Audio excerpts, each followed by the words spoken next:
fait le ressuscité vit en moi. Son nom est Jésus. Je suis vainqueur. Je suis victorieux. Je suis né pour influencer. Rempli du Saint-Esprit, je louerai son nom. Je louerai son nom. Je louerai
Je t'aime, Seigneur.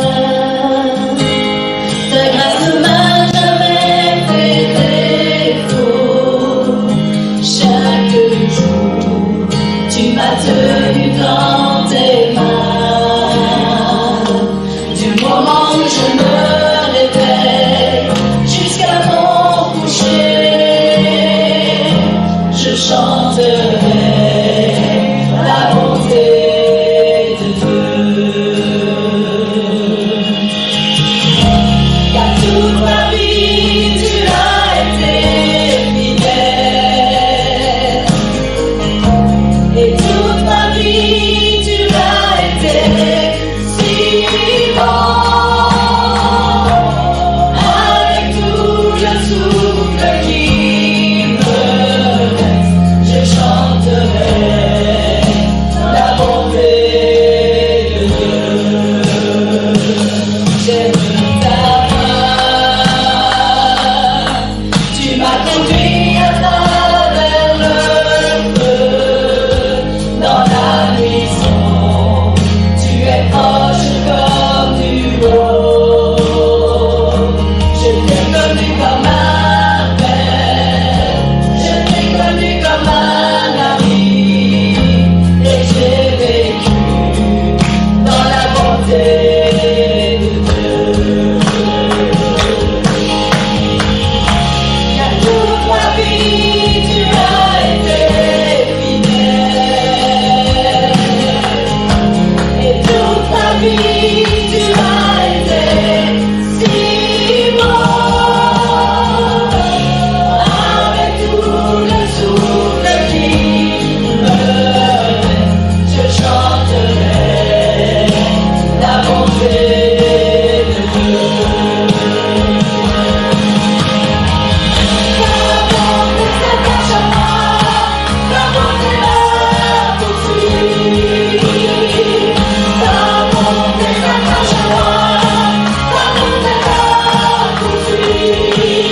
Je te donne la vie, je m'abandonne à toi, je te donne tout. Ta bonté s'attache à moi, ta bonté me poursuit. Ta bonté s'attache à moi, ta bonté me poursuit. Ta bonté s'attache à moi, ta bonté me poursuit. Je te donne ma vie, je m'abandonne à toi, je te donne tout. Ta bonté s'attache à moi, ta bonté me poursuit.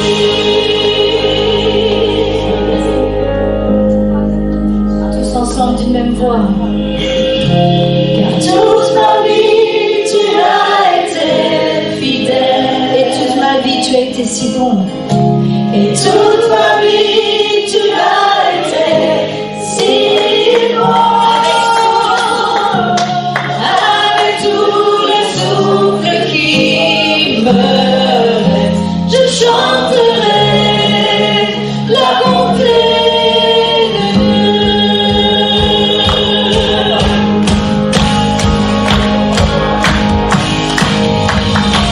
Car toute ma vie tu as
sois glorifié, Seigneur. Merci pour ta fidélité, Seigneur. Merci pour ta fidélité, Seigneur Jésus. Alléluia. Alléluia. Tu es fidèle, Seigneur. Tu es fidèle, Seigneur. Merci, Seigneur. Toute ma vie, Seigneur. Toute ma vie, tu as été fidèle. Seigneur, jusqu'à aujourd'hui, tu as été fidèle. Merci, Seigneur. Merci, Seigneur Jésus.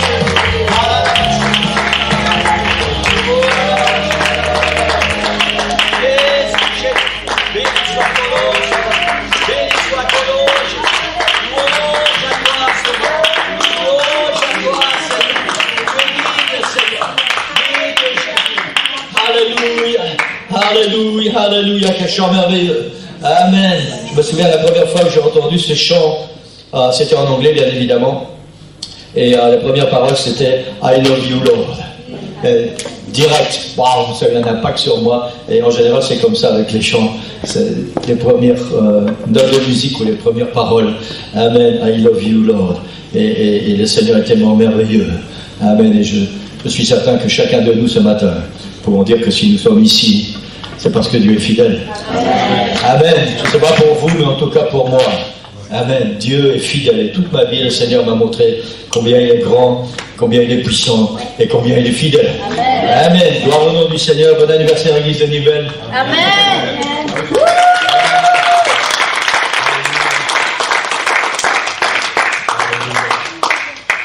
Gloire au Seigneur. Amen. 29 ans. On a commencé, et c'était le premier dimanche, c'était exactement comme aujourd'hui. C'était dans une salle, sauf que c'était dans un hôtel. Amen. Gloire au Seigneur. Le Seigneur a été fidèle pendant 29 ans. Amen. Et à part la famille Leroy, bien évidemment, je pense que la plus ancienne aujourd'hui, c'est Nadine. Elle est arrivée 2 ou 3 mois. La deuxième semaine. Ok, voilà. La plus ancienne, c'est Nadine. Voilà. Et après, la plus ancienne, c'est Virginie. Voilà. Gloire au Seigneur. Bienvenue à tous dans le nom du Seigneur. Et merci. Merci pour votre fidélité. Amen. Dieu est fidèle et Dieu aime les enfants qui sont fidèles.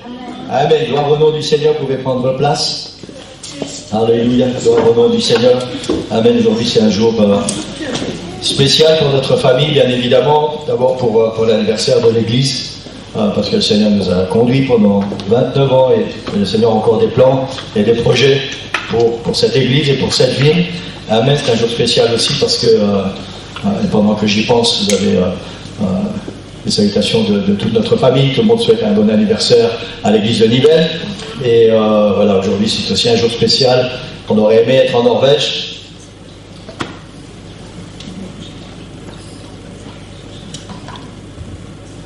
Je suis comme les bébés, je pleure tout le temps. Parce que notre dernière petite fille va prendre son baptême cet après-midi.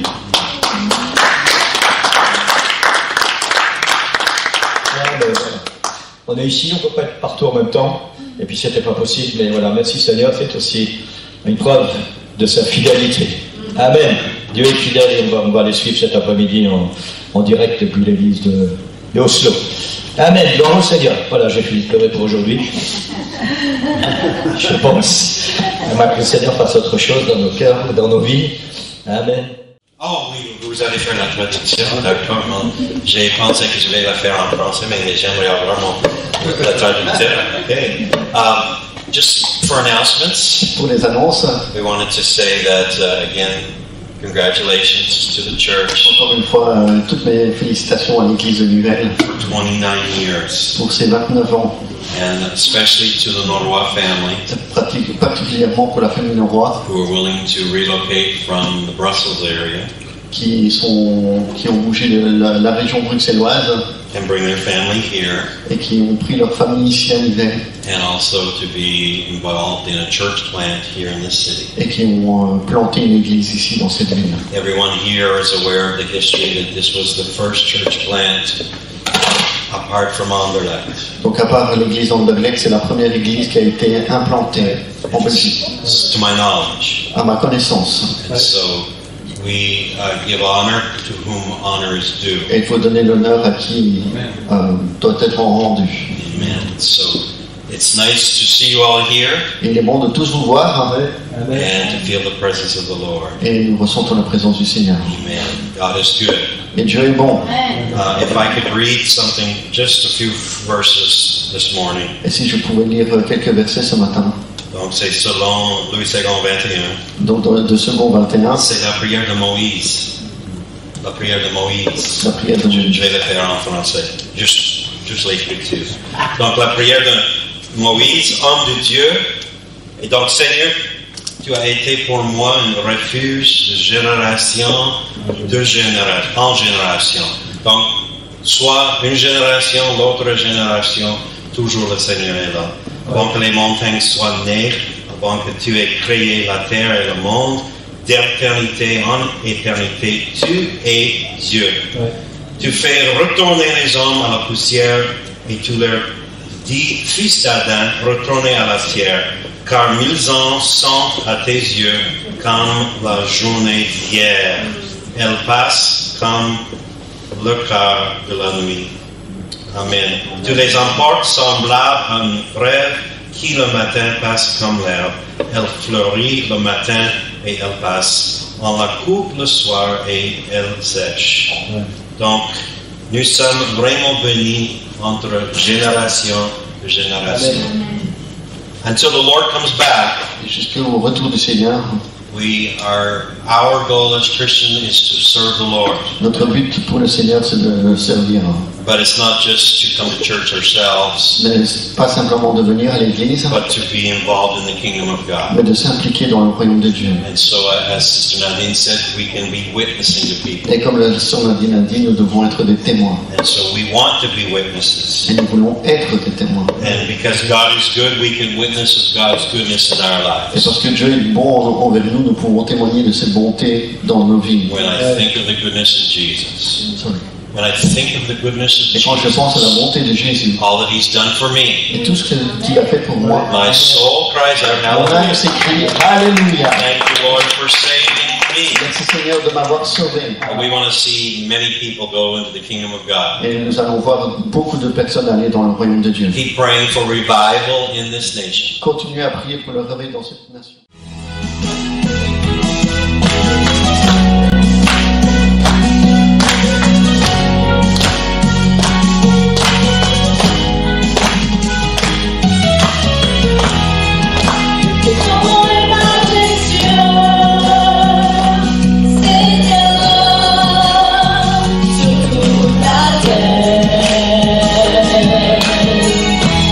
Ton nom est fort et puissant, ton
Donc, j'aimerais introduire nos visites aujourd'hui.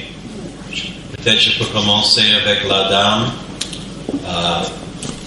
Lorsque je pense, quand j'étais là, quand j'ai vécu là, on n'était pas dans la même cercle, si on peut dire ça du tout. Mais Sœur Alicia vient de la même ville où je suis né, Canada, dans la petite province du Nouveau-Brunswick, dans une ville qui s'appelle Fredericton. Et c'est là-bas qu'elle a suivi ses cours, ses études à Fredericton. C'est là qu'elle a été dans l'église. Avant, c'était l'église où moi j'étais assistant pasteur et le père de Christelle était le pasteur avant, à ce temps. Mais depuis ce temps, j'ai travaillé dans l'école publique, mais après cela, on a déménagé aux États-Unis. J'étais pasteur aux États-Unis lorsqu'elle est entrée dans l'église. Mais maintenant, elle est, depuis des années, elle habite à Paris. Elle a commencé, en anglais on dit aimer, ça veut dire associé en mission, A-I-M, associé en mission, si on peut traduire ça en français. Mais elle a commencé là, célibataire, mais elle a trouvé quelqu'un de spécial là-bas. Donc, et je me souviens, lorsqu'on était à Massy pendant 6 mois pour apprendre votre langue, Christelle et moi, c'était l'année 2019, on a habité à Massy, près de l'aéroport Orly. Il a fallu prendre le métro, il a fallu prendre le tram, il a fallu marcher pour aller à l'église. Pour nous, ça nous a pris à peu près 1h30 pour traverser dans Paris, si je peux dire, occidental jusqu'à Paris oriental, dans le 13e arrondissement. Et c'est là-bas qu'un nouveau converti qui s'appelle, à ce temps, qui s'appelait Baptiste, il est entré dans l'église lorsqu'on était là et on est devenus des amis depuis ce temps. Maintenant, il a suivi des cours dans l'école biblique, il a sa licence, sa licence avec l'église Pentecôtiste Unie et aussi, je présume, les deux.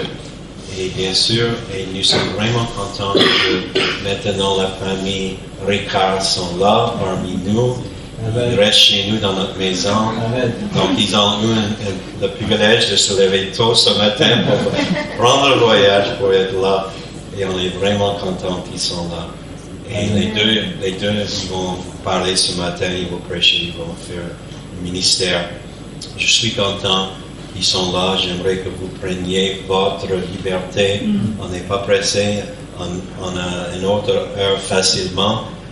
Donc il ne faut pas penser qu'il faut dire des choses très très très vite. Mais on voudrait, bien sûr, à la fin, on voudrait comme famille, on prie ensemble. Et donc, je peux vous donner le pupitre, frère ou sœur, en commençant. Et comme cela, je suis content que vous êtes là, que le Seigneur vous bénisse.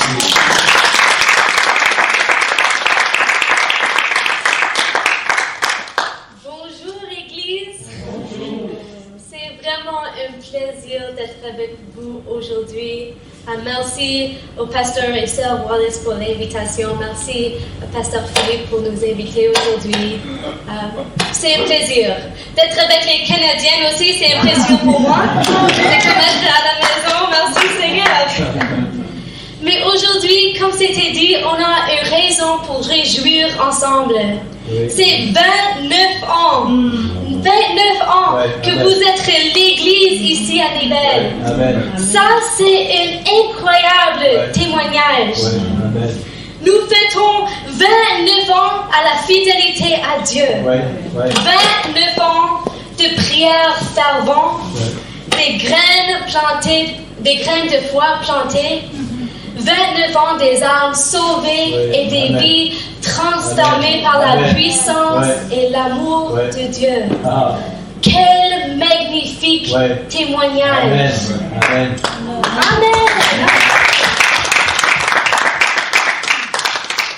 Et il y a quelque chose de tellement beau dans le fait de faire partie de la famille de Dieu. Nous sommes des frères et des sœurs en Christ. Une famille unie par foi, la mission et l'amour du Seigneur. Ouais. Et ça me touche profondément parce que c'est la vraie beauté de l'Église. Il n'y a aucun autre endroit sur le monde où les personnes des différentes cultures, des langues, des différents horizons peuvent rassembler et de sentir chez soi. Amen.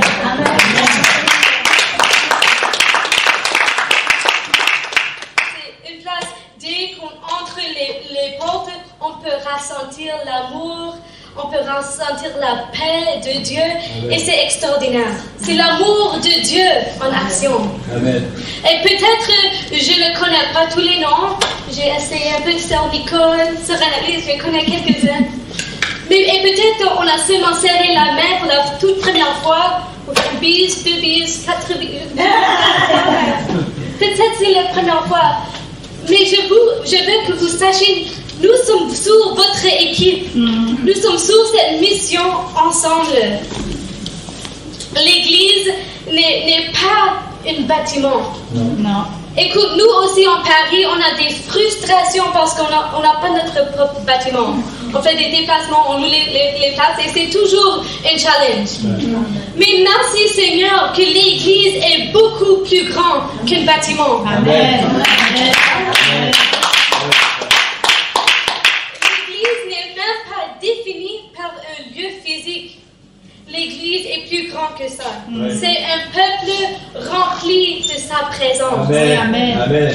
L'Église, c'est un texto ou un appel au plein milieu de la semaine juste pour prendre des nouvelles.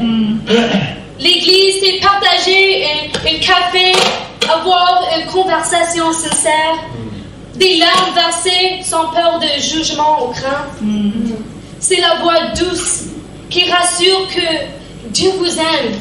Tu ne dois pas être peur de rien. C'est les gens autour de toi qui ne savent peut-être pas tout ce que tu as vécu, mais quand même, ils ont fait un choix d'être à tes côtés. On fait cette marche ensemble. Ça, c'est la véritable Église. Amen. L'Église, c'est une famille qui avance ensemble. Pas seulement aujourd'hui, mais pour l'éternité. Amen. On grandit dans la foi, on partage la vie, on s'encourage mutuellement. Ouais. Ce sont des actes simples, mais sont chargés de valeurs éternelles. Dans Actes 2, 46-47, ça dit « Ils étaient chaque jour tous ensemble assidus au temple. Ils reprennent le pain dans les maisons, ils prennent leur nourriture avec joie et simplicité du cœur, louant et trouvant de grâce auprès de tout peuple.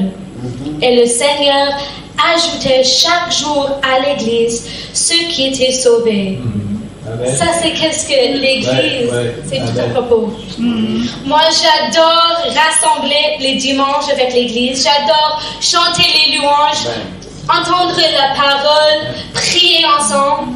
C'est une joie, c'est une force et c'est vraiment un privilège. Amen. Surtout qu'on pense que dans tous les pays où les libertés comme ça n'existent même pas, ou les autres villes qui n'ont pas une église comme le sien. Ouais. Si on Hébreux 10, 25 nous instruit, n'abandonnons pas l'assemblée, comme c'est la coutume entre quelques-uns, mais exhortons-nous réciproquement, et cela autant plus que vous voyez s'approcher le jour.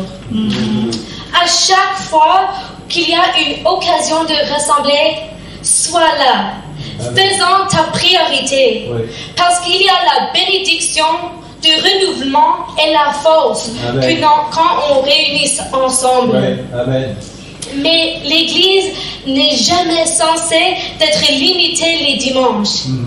La puissance qu'on ressent ici, ça vit entre vous. Elle n'est pas faite pour rester enfermée dans ses murs, mais d'être accompagnée dans toute la semaine, impacter tous ceux qui en croisent. Dieu n'est pas fini. La meilleure est à venir. Amen. Votre Église a eu 29 ans d'impact pour le royaume de Dieu. Amen. Et Dieu, comme vous avez dit, était très fidèle. Mais il n'est pas terminé. Amen. Il y a encore des gens dans cette ville qui ont besoin de savoir qu'il y a un Dieu qui les aime, qui peut les guérir, qui peut les restaurer et donner d'espoir. Il y a encore des personnes qui doivent savoir que leur péché peut être lavé dans les eaux de baptême et que Dieu peut leur donner son Saint-Esprit. Oui. Amen. Amen. Aujourd'hui, même si c'est ta première fois, bienvenue chez toi. Si tu es ici depuis les premiers ans, mais merci de construire quelque chose d'éternel, de lequel on peut s'engager aujourd'hui. Amen. Alors aujourd'hui, j'ai un simple encouragement. Connecte-toi. Prie avec audace. Restez enraciné et laissez Dieu t'utiliser. Amen. Parce que c'est pas juste à propos d'une église locale en Belgique. Vous faites partie du royaume de Dieu qui avance à travers l'Europe et le monde complet. Amen. Dieu cherche des cœurs disponibles, prêts et volontaires pour faire venir la réveil, pour changer les générations après génération. Et ce qui a commencé ici à Nivelles peut traverser les frontières. Ça restaure les familles, ça touche des nations et tu marques des vies pour l'éternité. Alors, laissez-nous rêvons ensemble, prions ensemble et bâtissons ensemble pour le Seigneur. Parce que ce que Dieu a commencé ici, il est fidèle pour l'amener à son accomplissement. Je vous souhaite une joyeuse 29e anniversaire. Que le meilleur vient et la gloire de Dieu serait ici plus en plus chaque année.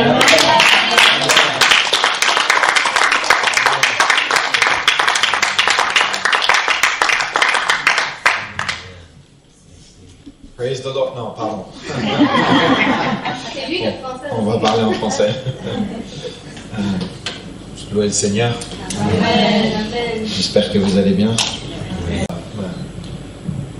Ça fait 2 ans que je suis marié et s'il y a quelque chose que j'ai appris en 2 ans de mariage, écoutez toujours votre femme. Donc on va me demander à ce qu'on prie pour introduire, pour préparer. Donc on va prier. Merci Seigneur pour ce temps ensemble. Je prie que tu éloignes ce service Seigneur, que tu nous diriges, que tu puisses ouvrir nos cœurs afin que nous recevions ta parole Seigneur. Nous voulons recevoir de toi aujourd'hui. Nous avons besoin de toi Seigneur. Nous ne sommes pas satisfaits où nous sommes Seigneur. Alors inonde-nous de ta présence, inonde-nous de ton amour, de ta grâce Seigneur. Remplis-nous Seigneur de ton esprit Seigneur. Chasse toutes choses qui ne viennent pas de toi Seigneur et prends toute la place en ce lieu aujourd'hui Seigneur. Règne en nous Seigneur, règne sur ce service, règne sur nos cœurs, règne sur nos pensées Seigneur, parce que nous voulons ta présence dans nos vies Seigneur et rien d'autre. Nous sommes là parce que nous avons besoin de toi Seigneur et nous voulons plus de toi dans nos vies. Au nom du Seigneur Jésus-Christ je prie. Amen. Amen. Amen. Alors je mets le timer parce que ma femme également me dit que j'ai tendance à parler un peu longtemps. Elle est gentille avec moi, je vous assure. C'est un honneur de pouvoir parler avec vous aujourd'hui. Merci, pasteurs. Alors, je parle beaucoup en anglais avec mon épouse. Du coup, parfois, il va y avoir des anglicismes dans mes phrases. C'est OK, on est ensemble. Ça va marcher. Merci pour l'honneur que vous me faites de nous recevoir.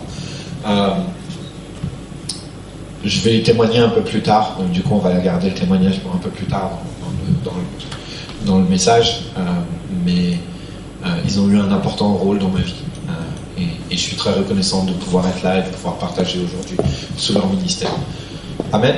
Amen. Je vais vous demander avec moi d'imaginer pendant quelques instants, je sais que vous avez tous reçu des masques et qu'on se demande tous pourquoi. Moi aussi, je sais pas. On va voir. Peut-être que c'est écrit quelque part. Imaginez une nuit à Venise. L'air, il était frais, silencieux. Mais la ville, elle chantait, en fait, à ce moment-là. Les ruées étroites, elles s'étaient transformées en couloirs enchantés. Des lanternes suspendues se balançaient doucement au-dessus des canaux et ils se reflétaient dans l'eau comme un miroir infini. Partout, il y avait du mouvement. Des rires, de la musique, des cris, des pas précipités. Les gens y marchaient habillés de soie, de velours, de broderies étincelantes. Mais tous, ils portaient un masque. Un masque long au nez courbé et un masque aux yeux dorés. Un masque peint à la main, aussi unique que l'âme qui chantait. Il y avait des ducs, des marchands, des serviteurs, des inconnus, mais on ne pouvait pas savoir qui c'était. C'était ça le jeu, c'était la règle. Parce que le carnaval, il avait effacé les identités, il avait flouté les frontières. Et il avait permis à chacun de devenir quelqu'un d'autre. Ou de disparaître derrière un sourire figé. Ouais, j'ai amené quelqu'un. Au milieu de cette foule, il y avait une femme. Elle riait, elle dansait, elle jouait son rôle à la perfection. Mais sous son masque, il y avait une larme. Une douleur cachée, une fatigue qui était dissimulée. Un cri qu'aucune musique ne pouvait cacher, ne pouvait dissimuler, ne pouvait étouffer. Et personne n'en avait la moindre idée. Parce qu'elle jouait bien son rôle. Parce que le masque faisait son travail. Et si cette femme, c'était vous? Et si ce masque, c'était le vôtre? Ok, j'ai essayé de faire un peu de poésie, c'est pas mon fort. Mais je voulais poser un peu le décor d'un bal masqué. Mais on va être honnête, on n'a pas tous connu les carnavals vénitiens avec les grands habits, les beaux masques. C'est des masques imprimés juste avant. Donc du coup, peut-être qu'on ne peut pas vraiment se reconnaître là-dedans. Mais peut-être que quand vous étiez enfant... Alors j'ai beaucoup de vouvoiements, c'est pas impoli. On m'a dit juste avant de venir, moi je suis parisien, du coup on m'a dit juste avant que le vouvoiement c'était un peu impoli ici, donc je vais essayer de vous tutoyer. Pardonnez-moi. Pardonnez-moi d'avance. C'est pas... à Paris c'est un peu... c'est comme ça qu'on fait. Ah, c'est parisien, j'ai compris.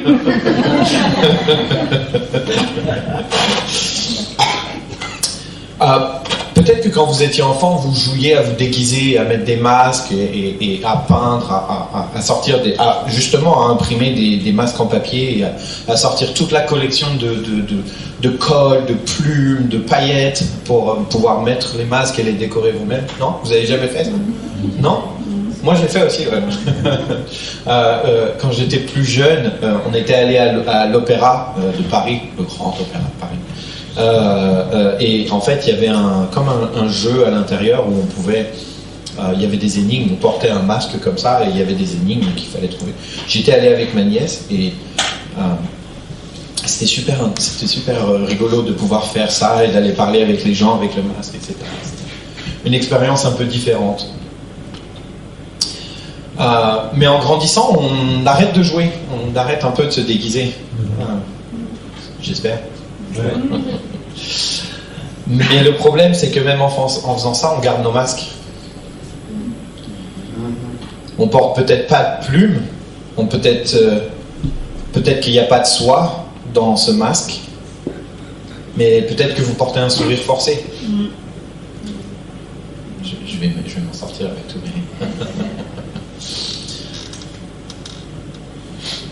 Peut-être que vous venez ici et vous portez le masque du chrétien parfait. Peut-être que vous faites semblant d'être fort, mais à l'intérieur vous êtes brisé. Peut-être que vous aimez entrer à l'église en disant « Gloire à Dieu !» alors que votre cœur il crie en silence. Et vous vous dites « Est-ce que quelqu'un me voit vraiment? Est-ce que Dieu il m'a oublié ?» Vous savez, on vit dans un monde qui nous pousse à faire semblant, à cacher ce que l'on ressent vraiment, et on apprend très tôt à montrer que sa faiblesse, montrer sa faiblesse, c'est dangereux. Du coup, on s'adapte. On sourit quand ça va pas. On dit ça va, gloire à Dieu, même quand notre cœur il tient qu'à un fil. On peut en rire, ça a l'air drôle. Mais si on est honnête, ça touche une vérité profonde. Parce que les masques, ils nous permettent de nous cacher derrière les autres. Ils nous permettent de garder les autres à distance. En tant qu'adulte, on garde ces masques parce qu'on ne veut pas être blessé. On ne veut pas être rejeté ou jugé. Et on porte des masques parce qu'on se dit, si les gens savaient qui je suis vraiment, ils ne m'aimeraient pas. Le monde, il nous enseigne à valoriser les apparences. À être fort, à réussir, à avoir l'air parfait. Et si on ne peut pas être tout ça, ben on fait semblant.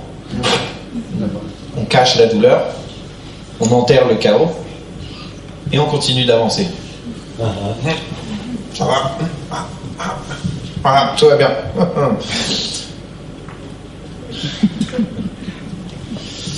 Mais c'est pas ce que Dieu nous demande. Dieu, il ne cherche pas nos talents d'acteur. Il veut notre cœur. Il nous demande d'être honnête, d'être vulnérable avec lui. Il veut qu'on soit vrai, même quand on est fatigué. Même quand on se sent perdu. Même quand on se sent brisé. La bonne chose, c'est qu'on n'a pas besoin de faire semblant avec Dieu. On peut respirer. On peut enlever le masque.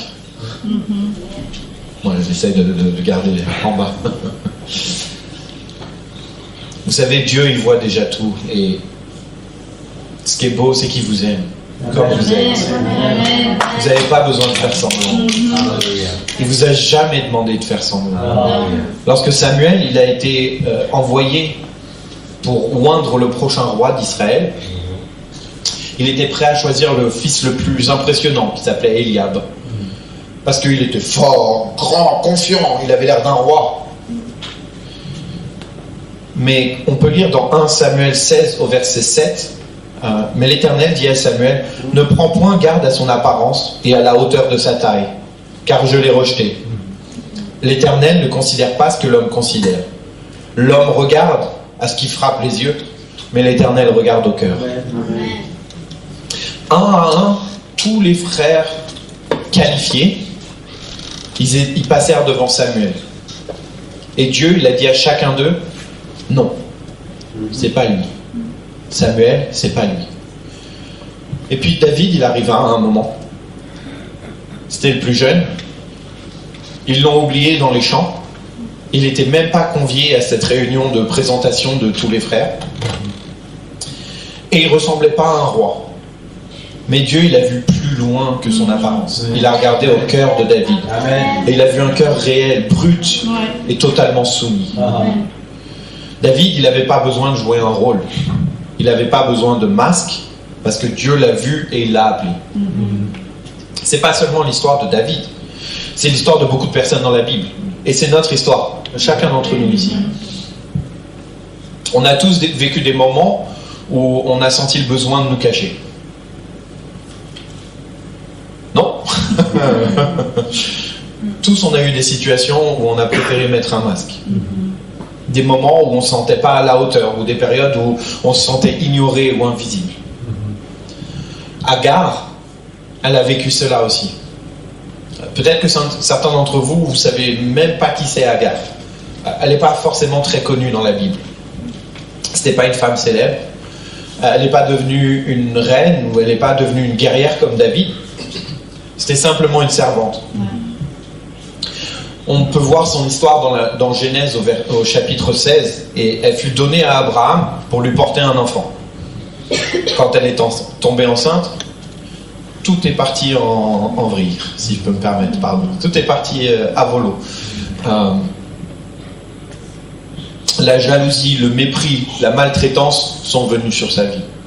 Et du coup, elle a fait ce que beaucoup d'entre nous on aimerait faire dans ces situations, c'est elle s'est enfuie. Elle était enceinte, elle était blessée et seule dans le désert, mais elle a tout laissé. Et là, au milieu de son isolement, il y a quelqu'un qui est venu vers elle.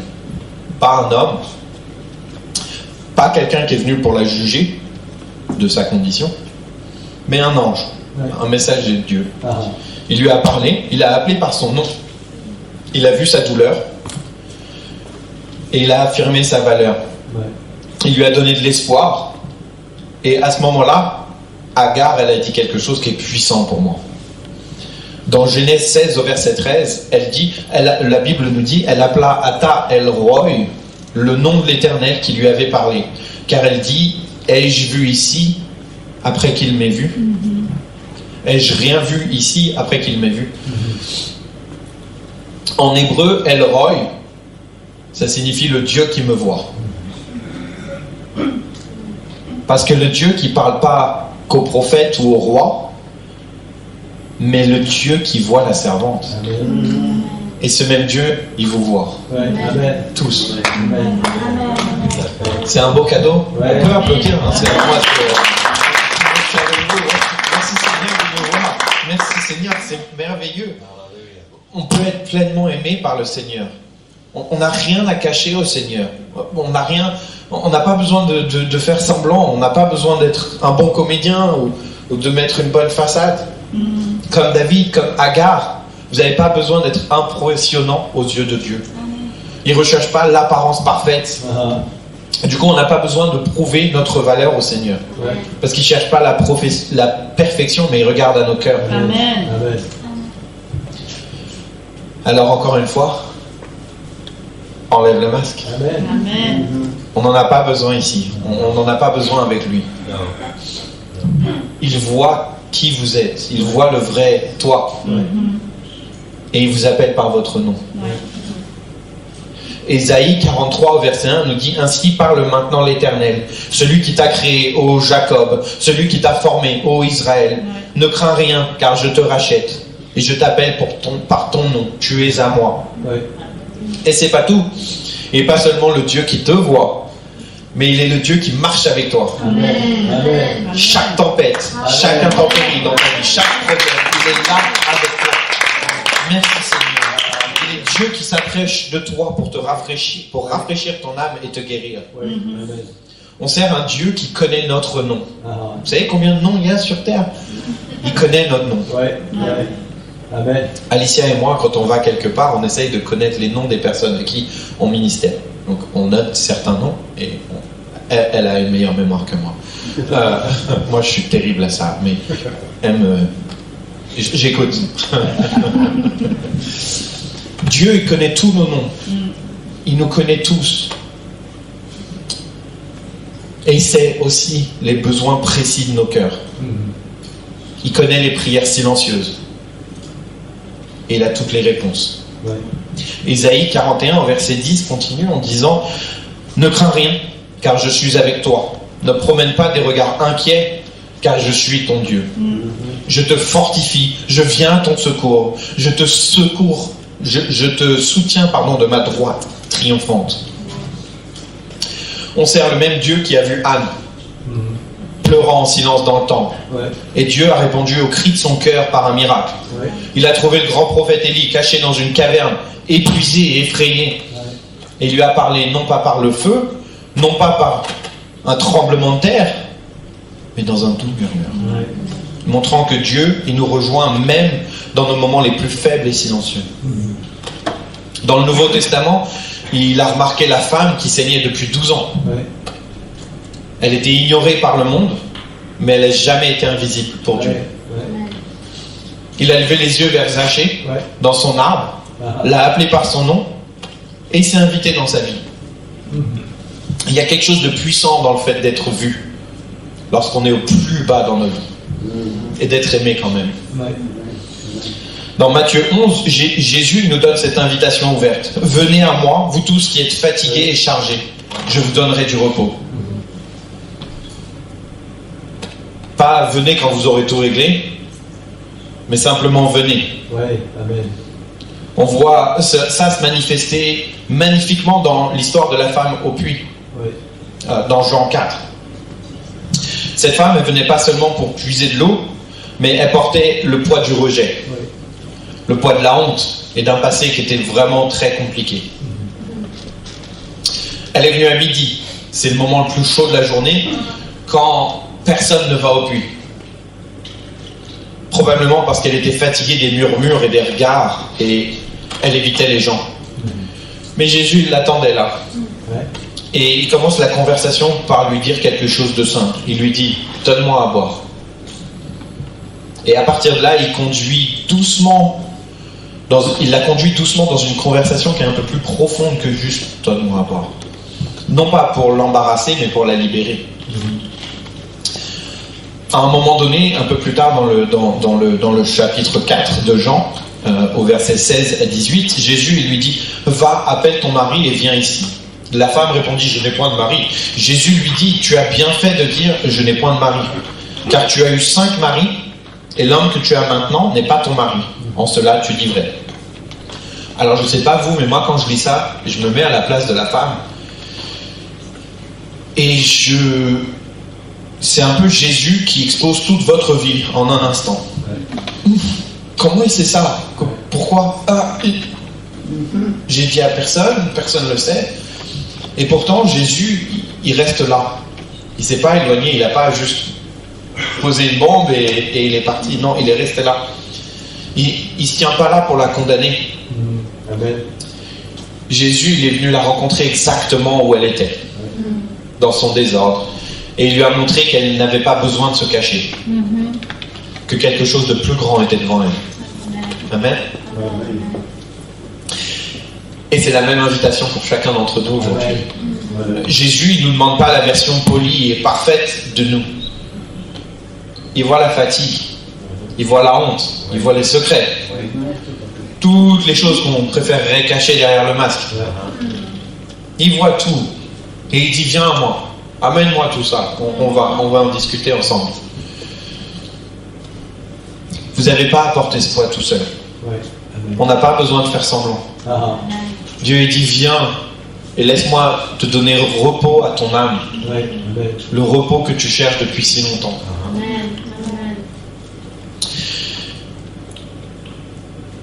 Laissez-moi témoigner. Je vais casser quelque chose, pardon. Je vais juste tourner ça parce que je vais soit le casser, soit me casser. Mais dans les deux cas, on ne veut pas. Un jour, je me tenais à un coin de rue et je fumais une cigarette. À cette époque, ma vie était remplie de dépendance et je m'enfonçais dans une profonde dépression. Profonde. J'avais pas de direction dans ma vie. J'avais pas d'espoir, j'avais pas de but réel. Vraiment, j'errais sans but et je fumais des cigarettes, entre autres. Et un jour, il y a un homme qui a été conduit par Dieu qui m'a approché et qui m'a demandé si... En fait, il avait une église et il cherchait un local à louer. Et moi, à ce moment-là, j'étais en charge d'une association et j'avais un local à louer. Et du coup, je lui ai fait visiter. Et il a loué. Il n'y a que Dieu qui peut faire des choses comme ça. Il a loué le local. Plus tard, par son intermédiaire, je ne sais pas si vous le connaissez, mais le pasteur Rochu, qui est mon pasteur, a loué cette salle pour un événement particulier. Je ne suis pas rentré dans cet événement parce que j'étais trop brisé. À la place, je me suis caché derrière la porte. Juste pour écouter. J'étais désespéré à ce moment-là. Je voulais quelque chose de plus dans ma vie. Mais j'avais trop honte pour rentrer dans la salle. Je me cachais derrière mon masque. Ce qui se passait, c'est que moi, j'étais en train de pleurer derrière la porte en écoutant tout ce qui se passait à l'intérieur. Je voulais pas qu'on me voie. Je voulais pas que quelqu'un voie ma douleur, mon vide, mes larmes. Mais la femme du pasteur Brochu, elle a ouvert la porte et elle m'a invité à l'intérieur. Elle m'a vu. Elle m'a pas rejeté. Elle n'a pas été choquée ou quoi au caisse. Elle m'a juste invité. Viens, ça. Du coup, je suis rentré. J'ai pleuré. Beaucoup. Et à ce moment-là, j'ai décidé d'enlever le masque. Je me suis dit, j'en peux plus, c'est trop lourd pour moi. Seigneur, j'ai besoin de toi. Seigneur, I need you. J'ai besoin de toi.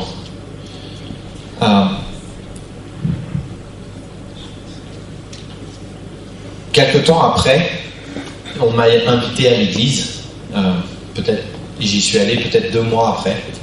Je ne suis jamais parti. J'ai rarement manqué un service. Rarement. Si je manque un service à l'église, aujourd'hui, c'est parce que je suis dans une autre église. Merci Seigneur.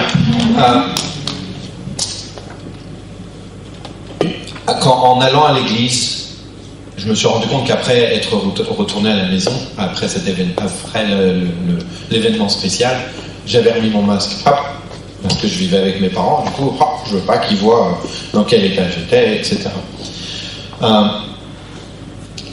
Quand je suis arrivé à l'église, je suis allé directement à l'hôtel, j'ai posé le masque et j'ai dit Seigneur, je suis pas fort, j'ai besoin de toi.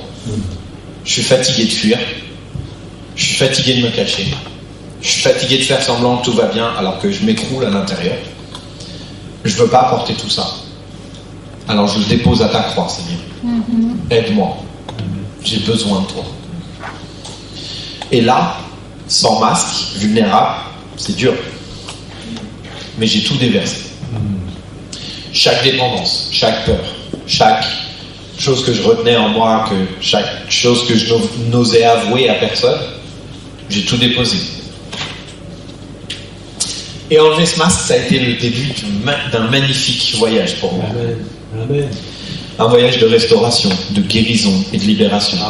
Dieu m'a libéré de l'addiction, de la dépression, de la honte. Il m'a donné une nouvelle vie. J'ai été baptisé dans le nom de Jésus. Je suis allé à l'école biblique. J'ai rencontré des merveilleuses personnes. J'ai rencontré ma femme. Tout ça en œuvrant pour le Seigneur. Vous avez fait partie du voyage. Vous avez vu une partie du processus à ce moment-là et vous savez la profondeur de l'œuvre que le Seigneur a fait dans ma vie. Ils m'ont vu, j'étais vraiment... I was rough. Comment on dit ça en français? J'étais un bébé en Christ. Pour le dire gentiment, j'étais un bébé en Christ. Mais le Seigneur l'a fait et il m'a relevé. Et si ce n'était pas... Si j'avais pas enlevé le masque, je ne me tiendrais pas là aujourd'hui. Parce que Dieu, il a vu mon passé, et pourtant, il a trouvé le moyen de m'atteindre. Il a vu mon avenir, et il m'a invité à épouser l'avenir qu'il avait prévu pour moi. Des choses que jamais j'aurais imaginé pouvoir vivre. Mais tout a commencé quand j'ai enlevé le masque. On y revient toujours, hein, celui-là. Quand on enlève le masque et quand on est honnête avec Dieu. Tout a commencé quand je me suis repenti. Toutes les choses que j'avais faites pour essayer de survivre par mes propres moyens. Ça a commencé par être honnête à propos de mes échecs, à propos de mes peurs, à propos de mes erreurs, à propos de beaucoup de choses. On ne va pas rentrer dans le détail. On va passer. Merci Seigneur. C'est tout ce qu'on peut dire. Mais ça signifie tout remettre dans ses mains. Et c'est pas un événement ponctuel. Encore une fois, c'est le début d'un voyage de restauration et de guérison. C'est un processus. Ça prend du temps parfois. C'est dur, c'est long, il faut s'accrocher. Seigneur, j'ai besoin de toi. Parfois, ça fait mal. Souvent, ça fait mal. Hébreux 4, au verset 15, nous dit car nous n'avons pas un souverain sacrificateur qui ne puisse compatir à nos faiblesses. Au contraire, il a été tenté comme nous en toutes choses, sans commettre de péché. Jésus, Dieu manifesté en chair, il n'a pas été épargné par ses expériences. Il sait ce que c'est que d'être rejeté, d'être trahi, d'être épuisé. Jésus, il a pleuré. Il a crié, mon Dieu, pourquoi m'as-tu abandonné? Dieu sur terre, Dieu tout puissant. Il a pleuré, il s'est humilié. Il a été humble, honnête, sincère. Quand tu pleures seul dans ta chambre, il comprend. Quand tu doutes, il sait. Quand tu te sens seul, il est là. Amen. Et il t'appelle à venir à lui. Ouais. À trouver la paix en lui et la force pour demain. Dieu, il n'attend pas de toi que tu viennes pour te faire honte. Il n'attend pas de toi que tu viennes pour te faire honte. Mais il veut te restaurer. Ouais. Amen. L'un des plus grands mensonges qu'on croit souvent, c'est que l'échec nous disqualifie de l'amour de Dieu. C'est faux. Lorsqu'on commet une erreur, c'est fini. C'est faux. Yeah. Qui va nous abandonner comme certains humains le font parfois. C'est faux. Dieu ne nous abandonne jamais. Hébreux 4, au verset 16, nous dit: approchons-nous donc avec assurance du trône de la grâce, afin d'obtenir miséricorde et de trouver grâce pour être secouru dans nos besoins.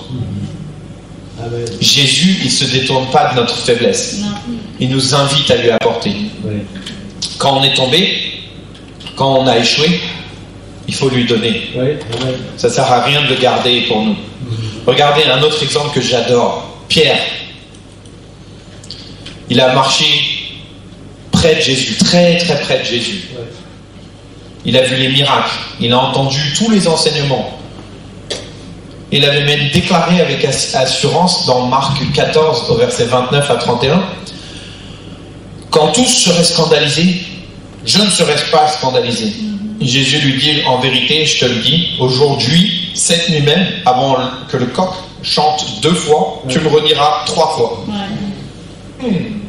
Mais Pierre reprenait plus fortement: quand il me faudrait mourir avec toi, je ne te renierai pas. Et tous dirent la même chose. Ouais. C'est puissant comme déclaration. Mais dans l'un des moments les plus sombres de sa vie, quand Jésus il a été arrêté et que tout semblait s'écrouler, Pierre il a craqué. Près d'un feu, dans les ombres de la peur, il a nié connaître Jésus. Pas une fois, 3 fois. Ouais. Et Jésus l'a regardé et Pierre il s'est effondré. Il s'est enfui en pleurant amèrement parce qu'il a réalisé son échec. Imaginez un peu la honte qu'il a eue, la culpabilité qu'il devait porter à ce moment-là quand il a fait cette grande déclaration: jamais je te trahirai, jamais. Quelques instants après: non, je le connais pas. C'est pas moi. Vous m'avez pas vu là. Parce que si vous vous souvenez, dans ce passage, il dit, c'est une servante qui vient vers lui et qui lui dit: je te reconnais, tu étais avec Jésus, tu étais avec eux. Non, c'était pas moi. Ouais. 3 fois. Non, ce n'était pas moi. Je pense que Pierre, il a pensé qu'il avait tout gâché à ce moment-là. Jamais plus il pourrait apparaître devant le Seigneur et dire: voilà, j'ai fait un sans faute. Mais après la résurrection, Jésus il va à la recherche de Pierre. Pas pour le gronder, pas pour lui rappeler son échec, mais pour le restaurer. Dans Jean, au verset 21, au chapitre 21, Jésus il le retrouve encore une fois près d'un feu. Et au lieu de dire: Pierre, comment as-tu pu? Il lui pose simplement une question: m'aimes-tu? Il ne lui pose pas la question une fois, mais il lui pose 3 fois. M'aimes-tu? Pierre, m'aimes-tu? Paie mes brebis. M'aimes-tu? Paie mes brebis. M'aimes-tu? Paie mes brebis.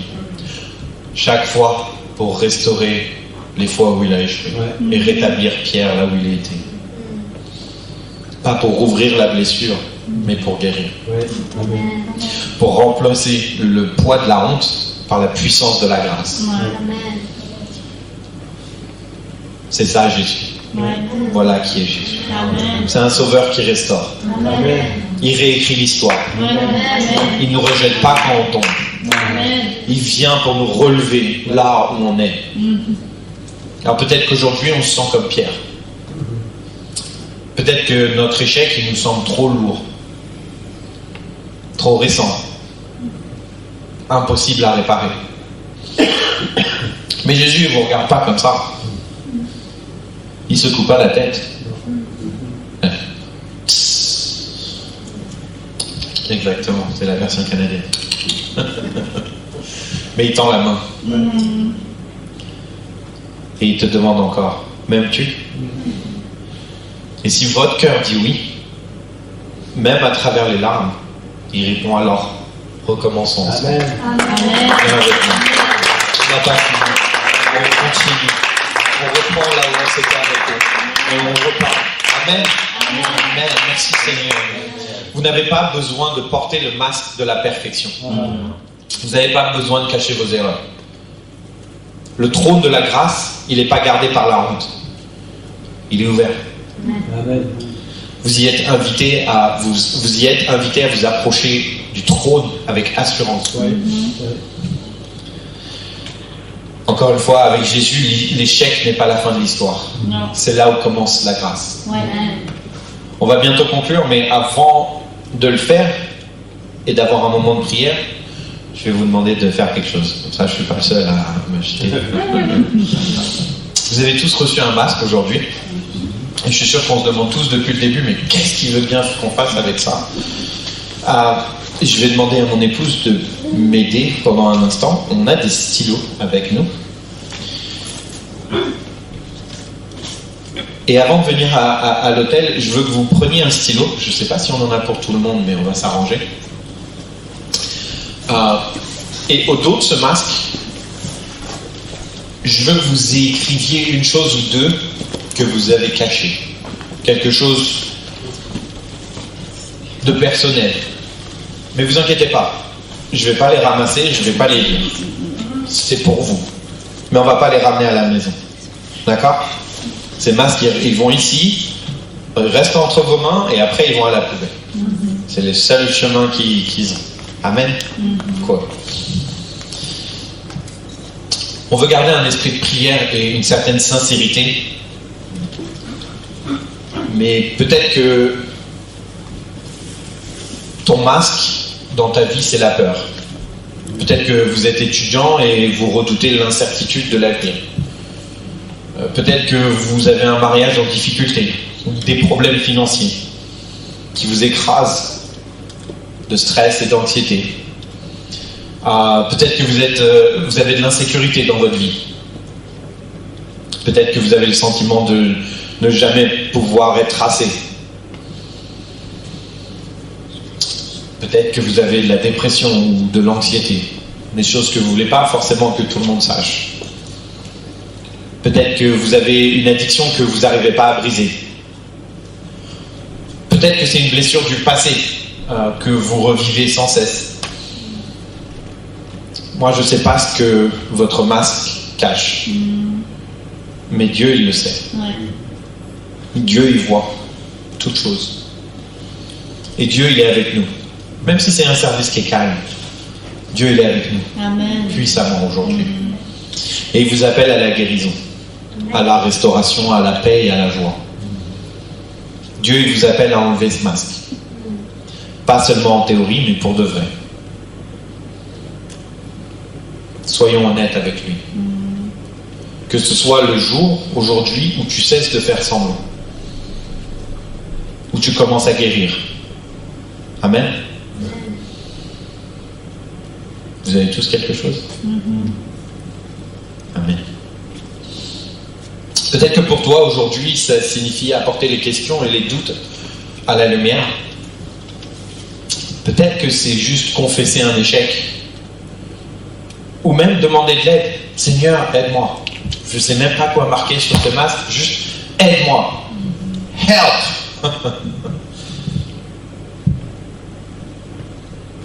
Peut-être que ça signifie juste s'asseoir dans sa présence et dire, me voici Seigneur. Je suis fatigué de faire semblant. Je veux juste toi dans ma vie. Mais aujourd'hui, Dieu, il vous appelle. Pas pour faire semblant, encore une fois. Pas pour impressionner. Pas pour venir devant parce que tout le monde le fait. Pour être sincère avec lui. On traverse tous quelque chose ici. Tous quelque chose de différent.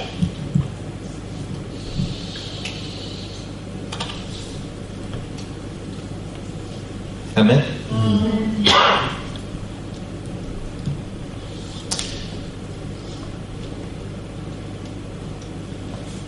Dieu, il voit au travers du masque. Vous ne pouvez pas lui cacher. Il vous aime. J'insiste, il vous aime, il vous aime, il vous aime. Amen. Pas malgré ce qu'il voit, mais avec ce qu'il voit. Tout ce qu'il voit. Il veut juste câlin. C'est ça Dieu. Alors je veux vous demander, une fois que vous avez écrit quelque chose, de vous lever. Et je ne sais pas comment vous pratiquez si vous venez à l'avant. Et si vous voulez vous approcher pour venir à l'autel, on va prendre un temps de prière. Mais encore une fois, on ne va pas repartir avec ces masques. On va prier. Et une fois qu'on a prié, on va les déchirer. Et on va les jeter et les écraser. Parce que tout ce qu'on cache derrière ce masque, on ne veut pas l'emmener à la maison. On veut le laisser ici, aujourd'hui. Amen. Seigneur, aujourd'hui, je veux être sincère avec toi. J'ai ce qu'il y a d'écrit sur ce masque dans ma vie, je ne veux pas le garder. Aide-moi avec ça, Seigneur. Amen. Aide-moi. Aide-moi, Seigneur. Aide-moi. Amen. Amen. On va avancer dans la liberté et dans la victoire. On va être audacieux et confiant. On est les enfants de Dieu. Et on doit s'approcher de son trône avec assurance. On est aimé. On n'est pas seul. Amen. On n'est pas oublié, mais on est vu. Vous êtes vu. Là où vous êtes dans votre vie. Dieu vous voit. Et il ne vous rejette pas. Il vous aime. Aujourd'hui, Seigneur, je t'ouvre mon cœur. Viens restaurer, Seigneur. Viens guérir mon cœur. Viens me relever. Parce que je t'appartiens, Seigneur. Et je veux t'appartenir. Encore une fois, Dieu vous voit. Il vous appelle. Il vous aime. Et il ne détournera jamais le regard de ce qu'il fait. Il vous accepte. Venez à lui.